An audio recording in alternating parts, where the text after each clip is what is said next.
How we doing, folks? Your host Moose here on the Pitt Panthers Football Network as we welcome you to our Season 4 Week 14 Around the NCAA recap show. Of course, your Pitt Panthers coming off a huge victory over the Miami Hurricanes where they clinched the ACC Coastal Division crown for the second consecutive year and third time in 4 seasons, and will be en route to the ACC championship game. We will find out later in this episode who they will be playing in the ACC championship game, but first we'll talk about the effort that the Panthers put forth, and it was an incredible game. So many huge plays in this game that really shaped the victory. I don't think any plays were really bigger than 2 consecutive plays, not consecutive in the game, but consecutive in the score line.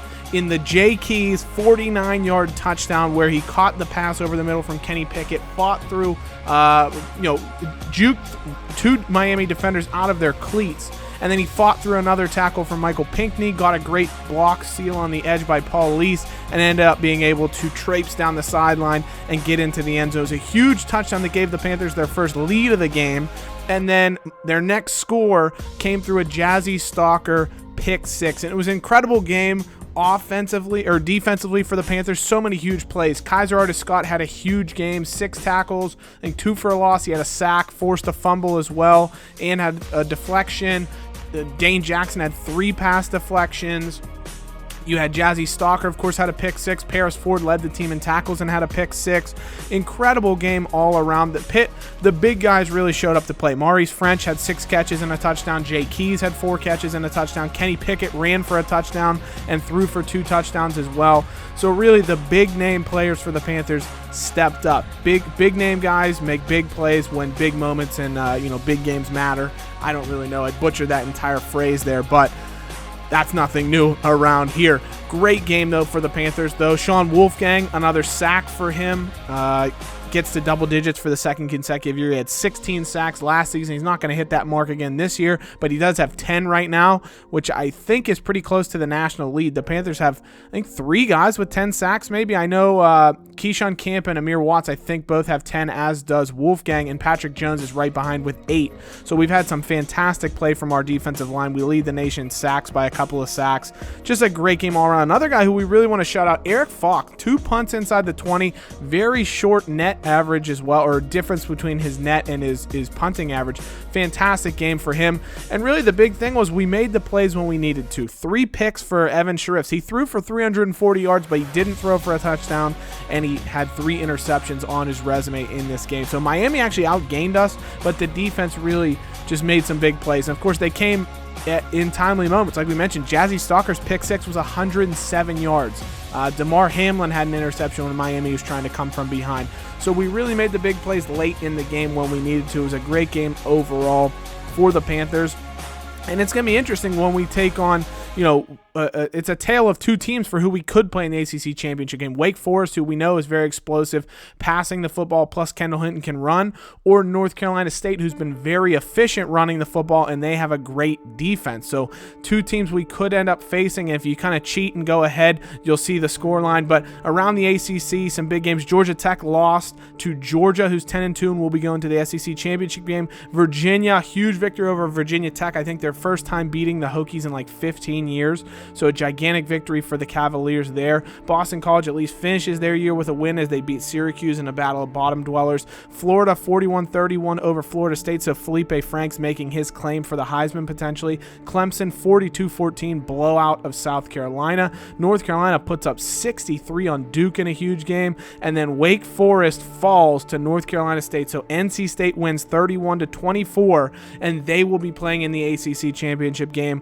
against your Pitt Panthers. We'll preview that in the next episode when we do our Week 15 Around the NCAA recap. That's where we'll have our conference championship week preview as well. But some huge games leading into Week 15, as Week 14 saw some Big 12 matchups we talked about. Kansas State 27-26 victory over Oklahoma. Huge win for the Wildcats. They stay unbeaten in the Big 12 and have the inside track to win that championship and potentially make the playoff. Ohio State blows out Michigan 49-31. Huge game for Dwayne Haskins Haskins as the Buckeyes clinch an undefeated regular season.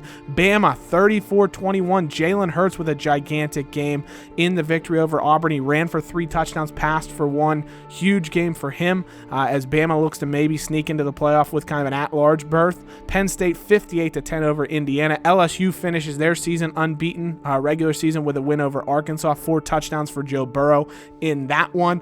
And then Oklahoma State 27-24 over Texas. The Cowboys knock off the Longhorns, and so it really makes things interesting for the Big 12. We'll talk about that as we get to our Week 15 preview a little bit later on. Houston wins over Tulsa. UAB, they clinch an unbeaten regular season with a victory over Southern Miss. So if they win out in the Conference USA Championship game, they'll be 13-0. Who knows what happens there? USC 53-50 over Notre Dame. I think the Trojans scored a touchdown in the final minute to win that game in an absolute barn burner. Both teams putting up 50 plus. What a scoring line. Huge game for the Trojans. They're 10-2 on the season, so that's incredible. Christian Abercrombie, NCAA Player of the Week.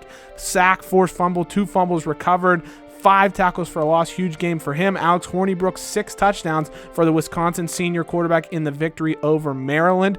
Shocking to see him put up good numbers like that, but a huge win for Wisconsin. They'll be in the Big Ten championship game against Ohio State. Kelly Bryant, 4 touchdowns, over 300 yards in a win over South Carolina. Jonathan Sutton, 2 picks in the win over Duke. I think Paris Ford should have won Player of the Week, but it is what it is. Heisman race, you can see Joe Burrow still top of the list, and he does have 1 more game to play.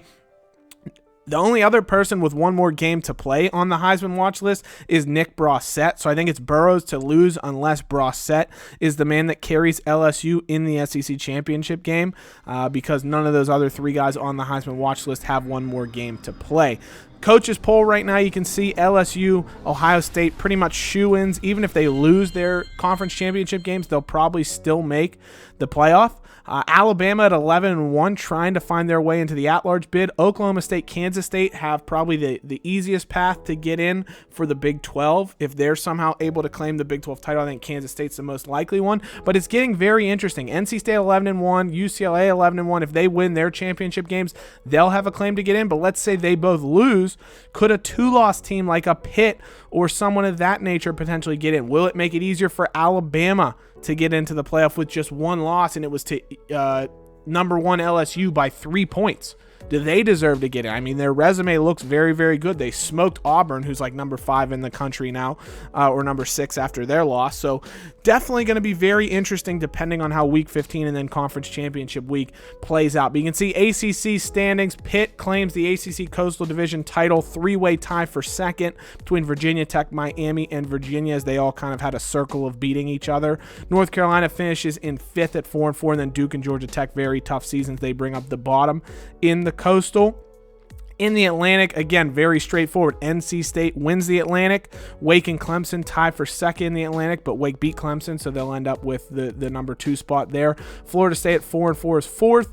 Boston College and Louisville tie for 5th. Tough season for Louisville that started out so brightly. They beat us, and then they ended up just completely falling off after that. In the Big 12, like we mentioned, it's going to come down to this week. Kansas State, Oklahoma State, Texas, all technically with chances to win the Big 12. If Kansas State wins, then they will win the Big 12 outright. But if Texas beats Kansas State and Oklahoma beats Oklahoma State, then Texas will win the Big 12 by the head-to-head tiebreaker. If Oklahoma State wins and Texas wins, you'll have 3 teams at 7-1. They'll all have beaten each other, so it'll come down to some weird tiebreaker that I have honestly no idea who will end up coming out on top there. Herb Street likes Kansas State to come away with the win. Texas probably has the more talented team, and they've had the better run of things overall in terms of just results, but Kansas State's been very, very good. Their only loss is a 5-point loss to Auburn earlier this season. Oklahoma State versus Oklahoma. Herb Street likes Oklahoma State, but again, the team he likes is not necessarily the most talented team, nor the team that's put up the best numbers. Look at Oklahoma. Number 9 offense in the country, number 4 defense in the country.